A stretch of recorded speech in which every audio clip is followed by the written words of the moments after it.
Spiritualism is a social religious movement based on the belief that the spirits of those who have passed on have the ability and inclination to communicate with the living. At the heart of spiritualism are the continuity of personality after death and the possibility that the dead can still converse with the living through various means. Spiritualists believe in the idea that spirits maintain their individuality, character, and memory from their life on earth after they have died. Communication with spirits is supposedly achieved through spirit mediums during seances. William Butler Yeats was born on June 13, 1865, at Sandymount in Dublin, Ireland, of Anglo-Irish heritage.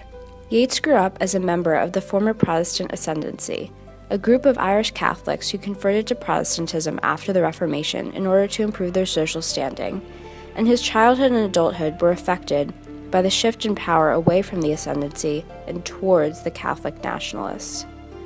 Nationalism as a whole had a profound effect on Yeats's work and his exploration of his own Irish identity. By 1888, Yeats had become heavily involved in the esoteric section of the Theosophical Society in London, an organization originally founded in New York City in 1875 by Helena Petrovna Blavatsky and others as part of the spiritualist movement begun by the Fox sisters. In March of 1890, Yeats joined the Hermetic Order of the Golden Dawn, a secret society at the foundation of the modern revival of ceremonial magic. Special studies in magic and mysticism allowed members of the order to have more insight into spiritualism and the occult. In his essay entitled Magic, Yeats begins by saying, "I believe in the practice and philosophy of what we have agreed to call magic, and what I must call the evocation of spirits, though I do not know what they are, in the power of creating magic illusions, in the visions of truth in the depths of the minds when the eyes are closed." Yeats was very active in the leadership of the Hermetic Order of the Golden Dawn and continued to participate in its activities even after it splintered off. In 1916, Yeats married Georgie Hyde Lees, whom he referred to as George. During their honeymoon, George began to experiment with automatic writing, a fundamental means of communication with the dead in the practice of spiritualism. Of her writing, Yeats wrote, "What came in disjointed sentences, in almost illegible writing, was so exciting, sometimes so profound, that I persuaded her to give an hour or two day after day to the unknown writer, and after some half-dozen such hours offered to spend what remained of life explaining and piecing together those scattered sentences." A Vision, his book of essays regarding his experiences in communicating with spirits through George, reflects their partnership in their spiritualistic endeavors. The information communicated by the spirits through her writing helped Yeats to create a symbolic system that he used in later poems, most importantly the idea of the interpenetrating cone, or gyre, that he used so prominently in his famous poem, The Second Coming. Turning and turning in the widening gyre, the falcon cannot hear the falconer.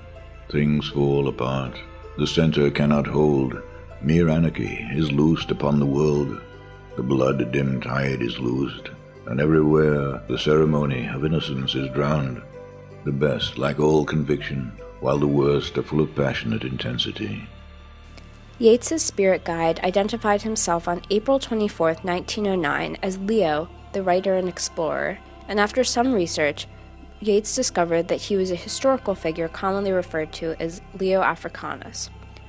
Leo Africanus was adopted by Yeats as his anti-self, or demon, and thus shared many of the characteristics of an Irishman that he would not have possessed during his lifetime. In the same vein, Leo is sometimes interpreted as what Yeats saw as the threat of extreme Irish nationalism at the time. There is much doubt, of course, as to whether all of this actually occurred. Despite all of his work, Yeats was still skeptical about the occult. In a letter to Leo Africanus, Yeats wrote, "I am not convinced that in this letter there is one sentence that has come from beyond my imagination." Many readers and critics share this same doubt with Yeats. The importance of spiritualism and the occult are often overshadowed in understanding Yeats's life and work. Yeats once wrote, "The mystical life is the center of all that I do, and all that I think, and all that I write."